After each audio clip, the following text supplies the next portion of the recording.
AP inter public ఎగ్జామినేషన్కి సంబంధించి hall tickets అనేవి release చేయడం అయితే జరిగింది. సో మీకు డిస్క్రిప్షన్లో వెబ్సైట్ సంబంధించి లింక్ ఇవ్వడం జరుగుతుంది. సో ఆ యొక్క లింక్ ప్రెస్ చేసిన వెంటనే మీకు ఈ విధంగా ఓపెన్ అవ్వడం అయితే జరుగుతుంది. సో మీరు IP March 2024 first year and second year hall tickets అని చూస్తున్నారు కదా. సో ఇంకా ఎవరైనా లైక్ చేయకపోతే లైక్ చేయండి. సో అయితే ఇక్కడ మీరు మీ యొక్క డేట్ ఆఫ్ బర్త్ అనేది ఇక్కడ ఎంటర్ చేయాల్సి ఉంటుంది.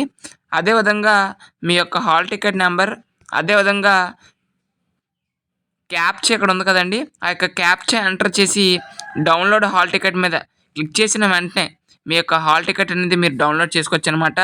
సో ఆ యొక్క వెబ్సైట్ సంబంధించిన లింక్ అనేది డిస్క్రిప్షన్లో ప్రొవైడ్ చేయడం జరుగుతుంది. ఓకే, ఇక్కడ మీ యొక్క డేట్ ఆఫ్ బర్త్, అదేవిధంగా ఇక్కడ మీ యొక్క హాల్ టికెట్ నెంబర్ ఎంటర్ చేస్తారు. అదేవిధంగా ఇక్కడ మీకు ఒక క్యాప్చా కనబడుతుంది కదా, ఈ యొక్క క్యాప్చా అనేది ఈ బాక్స్లో ఎంటర్ చేసి డౌన్లోడ్ హాల్ టికెట్ మీద అయితే క్లిక్ చేయండి. సో మీరు ఈ విధంగా మీ యొక్క హాల్ టికెట్స్ అయితే డౌన్లోడ్ చేసుకోవచ్చు. ఈ యొక్క వెబ్సైట్ సంబంధించిన లింక్ అనేది డిస్క్రిప్షన్లో ప్రొవైడ్ చేయడం జరుగుతుంది. Thanks for watching this video. See you next day.